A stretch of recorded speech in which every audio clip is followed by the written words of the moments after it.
Dieu va vous montrer des choses qui sont des potentialités pour vous, mais quand vous lisez la parole, vous devez la prendre pour vous, pas juste pour ce groupe spécial de personnes vraiment spéciales, mais chaque promesse dans la parole de Dieu est pour vous.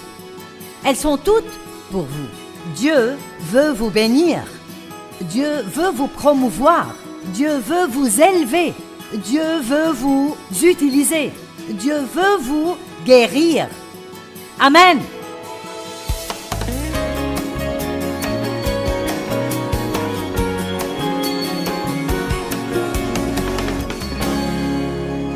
Deutéronome chapitre 1 verset 20. Je vous ai dit, vous voici arrivés près de la région montagneuse des Amorites que notre Dieu nous donne. C'est Moïse qui dit cela. Vois, le Seigneur ton Dieu t'a remis le pays. Monte, prends-en possession, comme le Seigneur, le Dieu de tes pères, te l'a promis. Ne crains pas, ne te laisse pas abattre. Alors vous êtes tous venus à moi et vous m'avez dit, envoyons donc des hommes devant nous. Ils feront pour nous une reconnaissance du pays ainsi qu'un rapport sur le chemin où nous devrons monter et sur les villes où nous arriverons. Cela m'a paru bon et j'ai pris parmi vous 12 hommes et je les ai envoyés. Ce sont les 12 espions qui sont entrés faire une reconnaissance dans la terre promise. Et effectivement, le verset 25 dit, ils y ont cueilli des fruits du pays et nous les ont rapportés. Ils nous ont déclaré, le pays que le Seigneur notre Dieu va nous donner est un bon pays. Regardez le verset 26. Pourtant, vous vous êtes révoltés contre les commandements de votre Dieu en refusant d'y aller. Je n'ai pas le temps de tout lire, mais plus loin. Ils ont décidé, bien maintenant, nous y irons. Et Dieu a dit, n'essayez pas d'entrer maintenant, parce que je ne suis pas avec vous. Vous auriez dû y aller quand je vous l'ai dit. Donc les voilà, arrivés à la frontière de la terre promise, et quand Dieu leur a dit, maintenant c'est le moment de posséder le pays, ils n'y sont pas allés, ils se sont rebellés contre Dieu, et ils ont erré encore 38 ans dans le désert, et beaucoup d'entre eux, ils sont morts. Bon, maintenant, je veux vous enseigner une petite leçon. Quand Dieu dit, il est temps de vous occuper de quelque chose,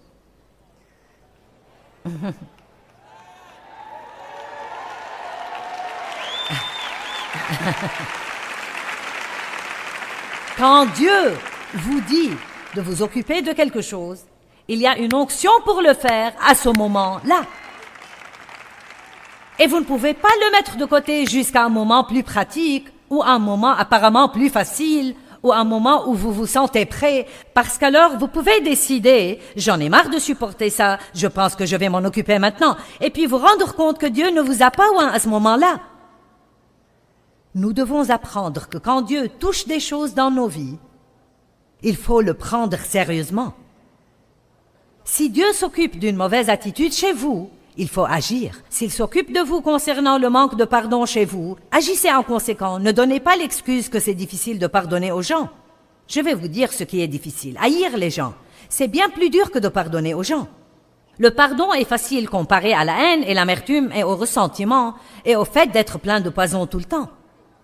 Si Dieu est en train de s'occuper d'une habitude que vous avez et qui est destructrice, si Dieu est en train de mettre son doigt dessus, alors vous ne devez même pas penser que vous ne le pouvez pas, parce que Dieu ne va jamais s'occuper de vous à propos de quelque chose sans vous donner la capacité d'arriver à la victoire. Mais vous devez le croire. J'ai été sexuellement abusée par mon père pendant des années, et quand j'ai quitté la maison, je pensais quitter le problème. J'ignorais que j'avais le problème avec moi gravé dans mon âme. Il était dans mes pensées, il était dans mes émotions, dans ma volonté, et affectait toutes les relations que j'avais, ma relation avec Dieu, ma relation avec moi-même, mes relations avec les autres personnes. Vos secrets vous rendront malade.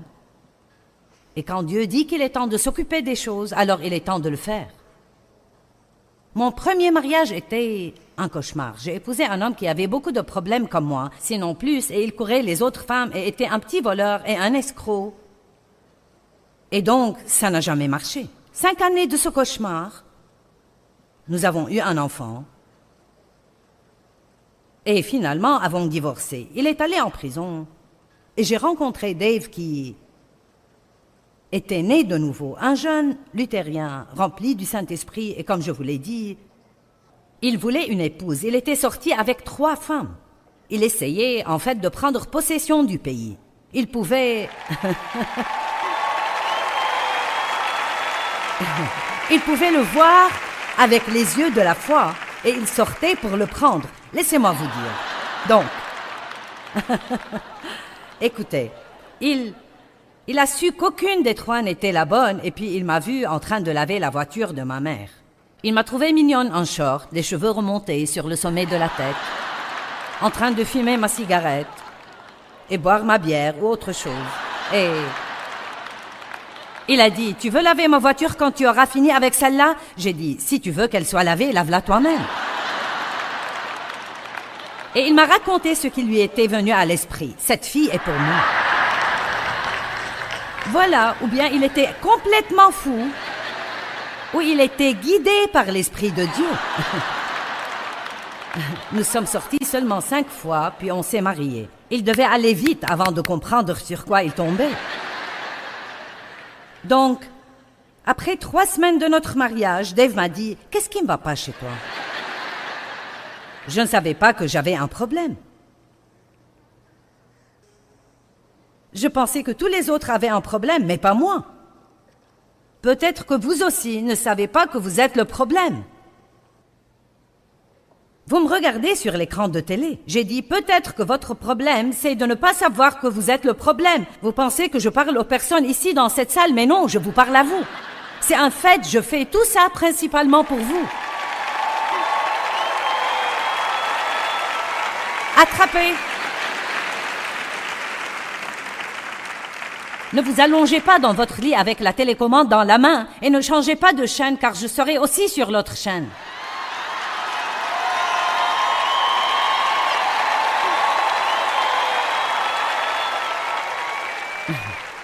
Vous ne pouvez pas filer. Si vous regardez la télé, vous allez me trouver. Et donc, je ne savais pas que j'avais tous ces problèmes. Dave et moi allions à l'église, vous savez. Il aimait Dieu, j'aimais Dieu. Je croyais en Jésus, j'étais né de nouveau, mais je ne m'occupais pas de mes problèmes. Donc un soir, Dave et moi sommes allés à un service de l'église et il y avait une femme qui témoignait qu'elle avait été abusée par son père. Son histoire était au fait si semblable à la mienne qu'il s'en était vraiment effrayant.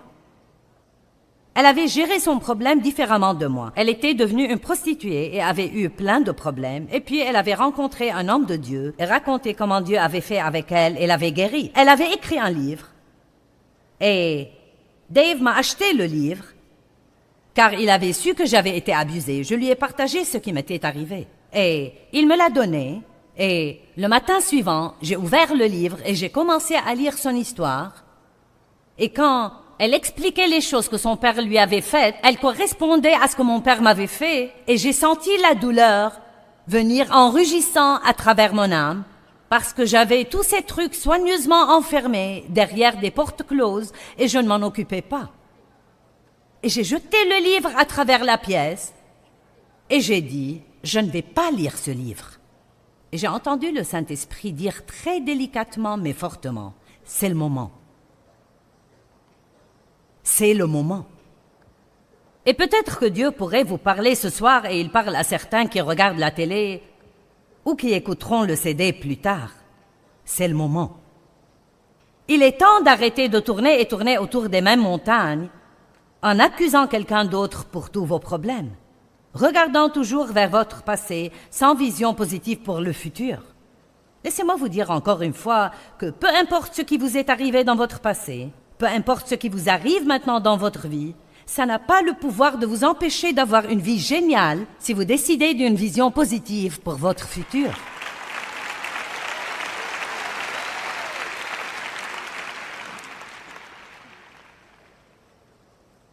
La deuxième mauvaise mentalité qu'ils avaient et dont je voudrais m'occuper est « quelqu'un d'autre doit faire cela pour moi ». Aujourd'hui, nous appelons ça la mentalité du droit acquis. Quelqu'un d'autre doit s'occuper du désordre que j'ai mis. Quelqu'un d'autre doit le faire. Pas moi, quelqu'un d'autre. Ça s'appelle l'irresponsabilité. Et quelle pagaille nous avons à cause de ça dans notre monde d'aujourd'hui. C'est le moment de prendre la responsabilité. Vous dites, ce qui m'est arrivé n'était pas ma faute. Non, ce ne l'était pas. Ce qui m'est arrivé n'était pas ma faute, mais ce que je fais à ce sujet est ma responsabilité. Et ce que vous faites à ce sujet est votre responsabilité. Allez maintenant. Ce n'était pas ma faute que mon père m'abuse sexuellement. Ce n'était pas ma faute. Ce n'était pas ma responsabilité, mais c'était ma responsabilité de m'emparer de la parole de Dieu que je professais croire et d'arrêter de geindre et de m'apitoyer sur moi-même et de regarder le passé et d'avoir une mauvaise attitude. C'était ma responsabilité. Ce n'était pas quelque chose dont il fallait que je m'attende à ce que quelqu'un vienne faire miraculeusement à ma place. Je devais commencer à obéir à Dieu et faire ce qu'il voulait que je fasse. En Matthieu 20:16, il est dit « Il y a beaucoup d'appelés, mais peu d'élus. » Beaucoup d'appelés, mais peu d'élus. Je crois que beaucoup de gens sont appelés à faire de grandes, étonnantes choses. Je pense vraiment que le monde devrait être époustouflé par les chrétiens. Oui, vraiment. Je pense que nous devrions être les héros du monde. Les gens ont besoin de héros, de gens pour lesquels avoir du respect. Ils ont besoin de gens à admirer, quelqu'un qui leur montre la bonne direction. Chaque petit enfant adore jouer aux super-héros. Mes deux plus jeunes garçons ont tous les costumes de super-héros qu'on puisse avoir. J'en ai même un pour jouer aux super-héros avec eux. J'ai ma propre cape de super-héros. Elle a un J sur le dos avec un éclair en travers.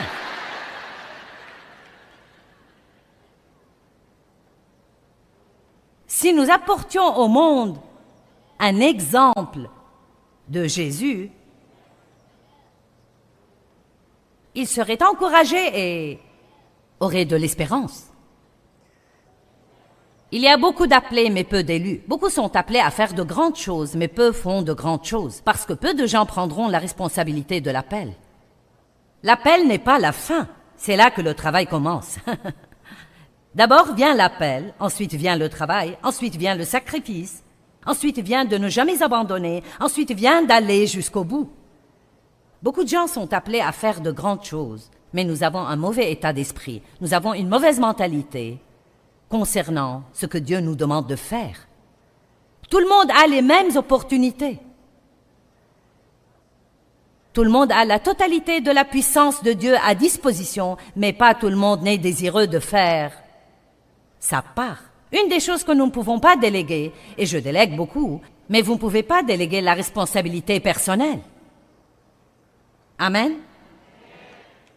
Maintenant, en Josué, chapitre 1, versets 1 à 3, et vous trouverez beaucoup de choses semblables. La plupart de ces choses dont je parle, vous les trouverez dans ce livre. C'est le chapitre 17, Mentalité du désert, numéro 2. Quelqu'un le fera à ma place, je ne prends pas la responsabilité. Et Josué 1 à 3, nous voyons que la Bible dit ceci. Après la mort de Moïse, serviteur du Seigneur, le Seigneur dit à Josué, fils de Nun, qui était aide de Moïse, « Moïse, mon serviteur, est mort. » Bon, c'est un constat très intéressant car si vous savez ce qui s'est passé avant ça, c'était « Pourquoi donc Dieu dirait-il que Moïse est mort ?» Josué savait bien que Moïse était mort. Ils avaient déjà pleuré Moïse pendant 30 jours. Donc, pourquoi dire que Moïse est mort? Parce que ça implique en fait quelque chose de très important et qui n'est pas explicite dans le texte. Et ce qui est impliqué, c'est « Il est maintenant temps pour toi de prendre de nouvelles responsabilités. » Parce que, voyez-vous, Moïse faisait tout pour les Israélites. Il faisait même leur repentance. Ils ne se repentaient pas pour leurs péchés. Quand ils agissaient stupidement et péchaient, Moïse allait supplier Dieu de ne pas les tuer. Et je pense que nous devons réaliser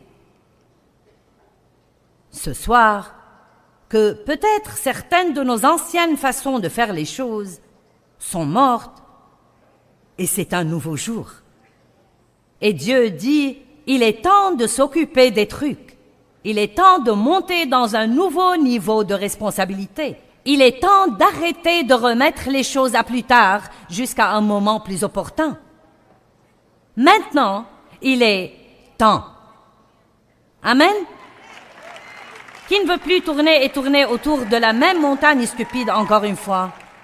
Très bien. Bon, si vous ne voulez pas tourner autour, il reste seulement une chose et c'est passer à travers. La seule sortie, c'est à travers. Vous m'entendez? La seule sortie, c'est à travers. Moïse est mort, donc maintenant lève-toi. Ça veut dire lève-toi et avance. Donc maintenant lève-toi, prends sa place, passe le Jourdain que voici, toi et tout ce peuple, vers le pays que je leur donne aux fils d'Israël. Et j'aime ceci. Et tout lieu que foulera la plante de vos pieds, ce lieu même, je vous l'ai déjà donné. Wow! Est-ce que quelqu'un voit ce qui est dit? Il y a tant encore que je vois avec les yeux de la foi devant moi, je le vois pour ma vie, mais je ne peux pas le posséder en restant juste à la frontière de la terre promise, à pleurnicher et me lamenter sur combien c'est difficile. Dieu a déjà payé pour ça avec le sang de son Fils. C'est déjà acheté et payé. Voici, il a dit, lève-toi, prends sa place, passe le Jourdain que voici, toi et tout ce peuple, vers le pays que je leur donne, aux fils d'Israël, et tout lieu que foulera la plante de vos pieds, je vous l'ai déjà donné. Amen. Je ne peux pas juste me tenir ici et dire, bien, quelqu'un d'autre le fera à ma place. Ne puis-je pas juste prier pour cela? Oh là là, nous devons prier. Mais souvent, quand vous priez, Dieu vient et vous montre quelque chose à faire. Oh oh. Je vais répéter. Parfois, quand vous priez, Dieu vient et vous montre quelque chose à faire. Donc, nous prions encore, espérant qu'il choisira quelqu'un d'autre. Eh bien, Dieu, qu'est-il arrivé à ma joie? Je ne sais pas pourquoi je suis si mécontent. Et puis, tout d'un coup, vous vous souvenez que vous avez traité quelqu'un vraiment mal, et Dieu dit, tu dois t'excuser, tu dois aller t'humilier et lui dire que tu avais tort et corriger cela. Je ne peux pas lui dire que j'avais tort, je ne peux pas m'excuser. Quand vous priez, Dieu vous montre des choses. La Bible dit, regarde la fourmi. Elle n'a pas de chef ni de superviseur. Pourtant, elle travaille dur et fait ce qui est juste. J'aime les gens qui font ce qui est juste sans que personne ne leur fasse faire ce qui est juste. Pouvez-vous vous diriger? Est-ce que vous démarrez seul? Êtes-vous quelqu'un qui fait ce qui est juste quand personne ne regarde? Ou bien ne ferez-vous ce qui est juste que quand quelqu'un vous le fait faire? J'avais un frère comme ça. J'ai dit que j'avais un frère parce qu'il n'est plus avec nous. 10 ans plus jeune que moi, mon seul proche. Très jeune, à cause de toutes les choses que nous vivions, il est entré chez les Marines quand il avait 17 ans, a fait la guerre du Vietnam et est devenu toxicomane. Et n'a jamais été bien dans sa vie. Nous avons essayé de l'aider. Il a même vécu avec Dave et moi de nombreuses années. Et tant que je le faisais se lever pour travailler, il allait au travail. Tant que je lui disais quoi faire, il le faisait. Si nous étudions la Bible avec lui, il l'étudiait. Mais à chaque fois qu'il se retrouvait seul, il ne pouvait se gérer lui-même et il retournait là où il avait été. Et tristement, mon frère, qui aurait pu faire partie de ça, voyager dans le monde, aider les gens tout autour du monde, est mort dans un immeuble abandonné à Los Angeles il y a à peu près 3 ans, à l'époque de Noël. Peu importe qui est votre famille, le fait que sa sœur soit une évangéliste, une prédicatrice à la télé et aide les gens à travers le monde, ça n'a pas compté pour lui. Il devait prendre ses responsabilités. Vous ne pouvez pas vous en sortir avec une foi de seconde main. Découvrez ce à quoi vous croyez. Amen.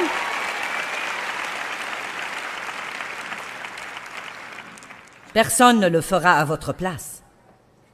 Il est temps de vous aguerrir et de vous lever et de dire Je vais prendre possession du pays que Jésus est mort pour me donner. Si quelqu'un peut avoir ce que Jésus est mort pour lui donner, je peux avoir ce que Jésus est mort pour me donner. Il y a tant de choses merveilleuses dans la parole de Dieu qui nous enseignent ce que Dieu veut que nous ayons, et vous ne pouvez agir comme si quelqu'un d'autre devait tout faire pour vous. Les gens les plus heureux du monde sont les gens les plus actifs dans le monde.